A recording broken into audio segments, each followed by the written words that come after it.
Hi, I'm dating coach Hayley Quinn, and welcome to this new dating mini-series created to celebrate the launch of my new program, Attraction Point. In this video, I'll be using an example from Module 2, presenting yourself as a potential partner of my Attraction Point program. Today, we're going to be working on your communication skills with women.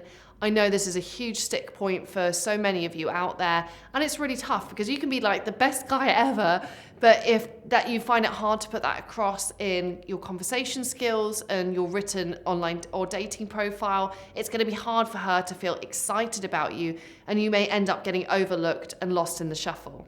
In this video, we're going to be going through 3 really simple conversation skills exercises that you can practice at home to communicate to her that you are boyfriend material.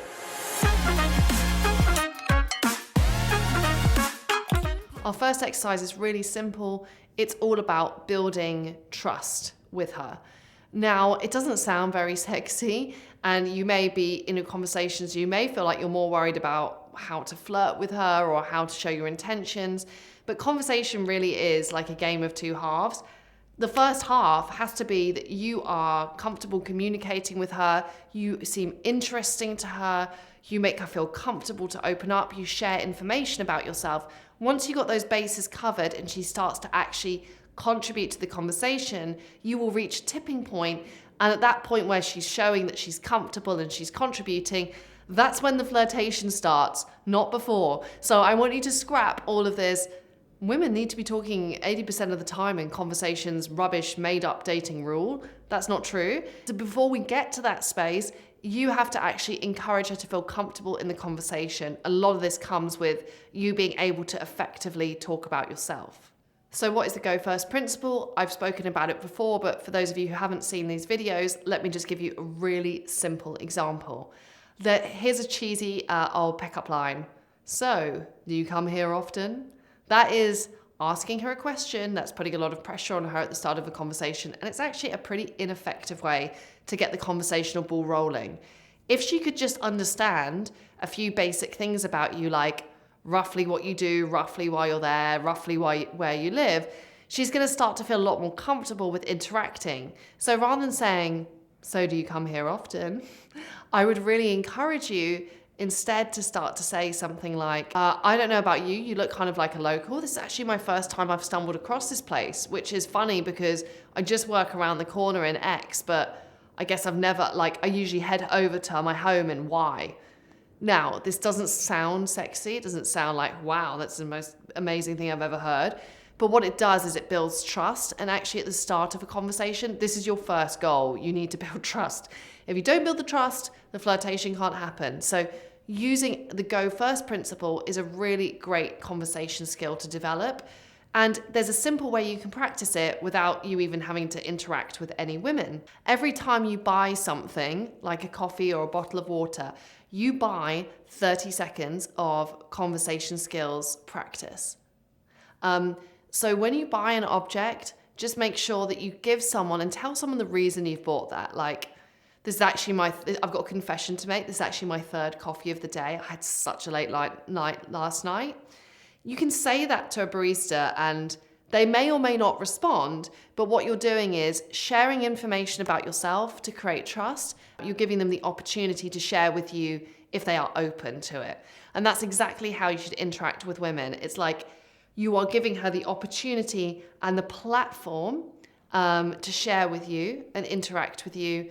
And then you can see how open she is to having this interaction by how much she contributes to the conversation. And if you've watched any of my other videos lately, you should know that unless she's contributing to the interaction, you don't want to move that interaction forwards. She needs to be meeting some bare minimum standards for the interaction before you'd even consider asking for her phone number. And if you're not sure about how to do that at the moment, make sure you check out some of the other videos on my channel. I've put a link to one I think you'll love beneath this video.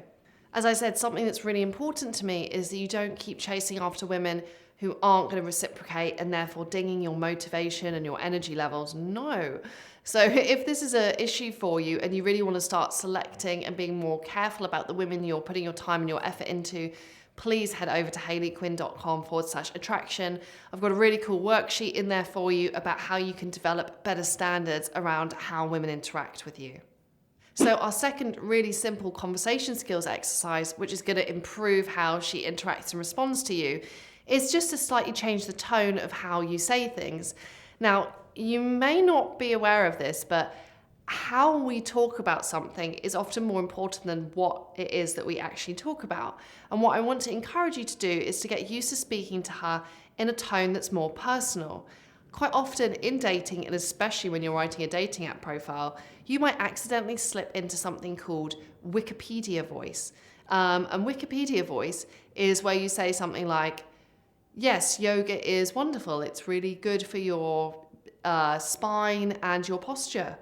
That may all be true, but it sounds like you're sort of reading out of a manual. Just notice the difference between saying, it's such a fun place, to, I really love this place. When you say I, it immediately becomes much more personal and more engaging. So I want you to start practicing speaking more in terms of I statements. So you could be saying, I think, I feel, I believe, I just know. And you'll be surprised that immediately how you talk comes across as having more conviction. Our third conversation skills exercise is actually combining these two exercises that we've done before, which is getting more comfortable with talking about yourself and using I statements in order to create a plan and leadership in the interaction. So for instance, instead of saying, so do you want to grab a drink? It actually is usually better and more effective if you can say, I could do with a drink, let's go to the bar. So it goes to the I, you're sharing something about yourself, and then you're suggesting it as something you can do together. Let's go to the bar. It sounds assertive and deliberate. It's funny, when we pose a question to someone, often people are like predisposed to saying no. Like, how many times if you've been in a big city lately, how many times have you walked down the street and someone's trying to give you a freebie and it's actually something quite good, but they're like, would you like a free drink? And you're like, nah, don't fancy that. And then if you're like me, I get like 3 steps down the street and I'm like, hang on a minute, I actually would like that. So it's just when a question is posed to you, it's kind of easy for people to be like, no, dismiss. So sometimes saying things in a way that's slightly more assertive can be more effective. Now, if saying let's go or let's do this feels too strong in the interaction for you, you could also choose to speak in a way that's collaborative. You could say, how about we? Which still shows leadership, still suggests a plan, but invites her to join into that experience more. I know these conversation skills sound simple, but you will be surprised how starting to make some basic changes to how you interact and converse with women is really going to change how they interact with you. And the cool thing is that all these ways that I'm advising you to communicate, they all sub-communicate the same core message, which is that you are an attractive, successful, interesting guy who's in control of his life, who's choosing the women who he wants to participate in that life with him. It's this sub-communication of who you are and what kind of man you are that's actually, in my opinion, the secret recipe to creating attraction. That's why I created my whole Attraction Point program, to help you to make this flip in your mind, to start engaging with her in a way that's way more attractive and that also really builds your self-esteem. Luckily for you, I have created a mini taster of my Attraction Point program. All you need to do to get access to that is head to hayleyquinn.com/attraction.